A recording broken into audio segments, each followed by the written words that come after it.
Laga seru antara Real Madrid melawan Manchester City akan tersaji di partai semifinal Liga Champions. Kira-kira dari kedua tim ini, siapa yang kau prediksi lolos ke final lain? Oke, sebelum ke pembahasannya, aku minta bantu follow ya buat kalian yang belum follow. Satu follow dari kalian sangat membantu kawan aku yang mau jalan-jalan ke Lampung. Jadi kata si Hazard, Real Madrid bisa dibilang tim yang paling memiliki mental di Liga Champions. Musim ini Real Madrid menang 8 kali, seri sekali, dan kalah sekali dalam 10 laga di UCL. Mereka kemasukan 8 gol dan telah mencetak 25 gol. 25? Jadi keinget aku skor comeback lawan Liverpool kemarin. Untuk beberapa pertandingan terakhir, Real Madrid hanya sekali kalah di Liga melawan Real Sociedad. Sepertinya Real Madrid tidak bisa mengejar utang lona dalam perburuan gelar juara La Liga karena poin yang dikejar lumayan cukup jauh. Kalau diibaratkan, Real Madrid ini di UCL macam motor Ducati, sedangkan di La Liga macam motor Astuti. Apalagi Real Madrid baru saja memenangkan Piala Copa del Rey. Enaklah si Hazard ini nggak ngapa-ngapain bisa juara. Salutnya aku lihat demit-demit ini, mereka sama sekali nggak protes ke Hazard yang makan gaji buta di Real Madrid. Beda cerita sama yang terjadi di PSG sana. Di demo fansnya sampai endingnya buat video klarifikasi. Udah macam artis-artis Wakanda, kalau buat sensasi harus buat video klarifikasi. Opung Carlo Ancelotti ini adalah pelatih yang paling fleksibel dalam hal permainan. Dia sering menyesuaikan gaya permainan Real Madrid dengan kekuatan dan kelemahan yang dimiliki tim lawan. Musim ini Opung Carlo Ancelotti mulai banyak percaya sama pemain muda seperti Tchouaméni, Camavinga, dan Rodrigo. Pokoknya kalau kalian kunci si Hazard sama Mariano di kamar mandi nanti, amannya Madrid ini.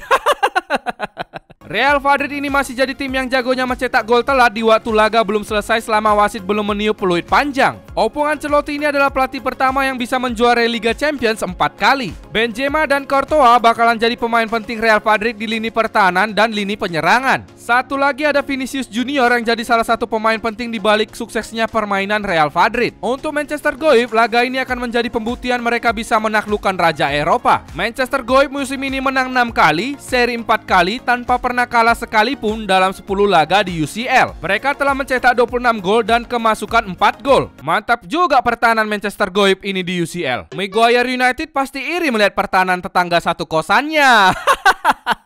Untuk gaya permainan Manchester Goib, mereka tidak punya formasi yang pasti. Pep Guardiola bisa saja mengubah formasi Manchester Goib setiap laga. Beberapa laga terakhir, Manchester Goib sering menggunakan formasi 3-2-4-1 dengan John Batu yang dipercaya bermain sebagai double pivot, berduet dengan Rodri. Formasi ini membuat permainan Manchester Goib jauh lebih aman. Kalau musim lalu Manchester Goib sering menggunakan false nine di lini serang, musim ini mereka punya Haaland yang jadi titik utama di lini serang. Melihat skuad inti dan cadangan yang dimiliki Manchester Goib, semuanya hampir mempunyai kemampuan yang seimbang. Kalau Maguire United, skuad inti dan cadangannya sama-sama seimbang kemampuan melawaknya. Pep Guardiola jangan diragukan lagi kualitasnya dalam memimpin suatu tim. Udah banyak trofi yang dia menangkan, tapi Guardiola kurang beruntung di Liga Champions. Dia terakhir kali menjuarai Liga Champions waktu melatih utang lona. Pep Guardiola udah melewati 12 tahun terakhir tanpa trofi UCL. Masih 12 tahunnya Bang Pep gak pernah juara UCL. Meriam lontong Arsenal aja gak pernah. Untuk pemain kunci Manchester Goib adalah Kevin De Bruyne. Memang ada Haaland di lini serang, tapi suplai bola dari De Bruyne sangatlah penting bagi permainan Manchester Goib. Musim ini De Bruyne udah membuat 27 assist dari 43 laga yang dimainkan Manchester Goib di semua ajang. Salah satu kelemahan Manchester Goib ini adalah mental mereka di Liga Champions. Masih ingat aku mereka kalah dari Real Madrid di musim lalu dengan agregat 5-6. Ini akan jadi PR besar buat Guardiola. Manchester Goib punya salah satu pelatih terbaik di dunia, kedalaman skuad yang luar biasa, dan striker muda yang sangat tajam. Intinya Manchester Goib punya segalanya untuk jadi juara Liga Champions. Real Madrid ini adalah tim favorit juara hampir di setiap musim Liga Champions. Memang mereka punya DNA yang kuat di kompetisi tertinggi di Eropa. Real Madrid udah tahu cara dan rasanya jadi juara beruntun. Musim ini sebagian pemain yang punya pengalaman itu masih bermain di tim, jadi tentu mereka punya kesempatan besar mempertahankan trofi. Aku prediksi Manchester Goib yang bakalan lolos ke partai final. Tapi kalau mereka nggak lolos, memang betul klub sultan yang instan macam PSG dan Manchester Goib ini dikutuk Maguire gak pernah juara Liga Champions.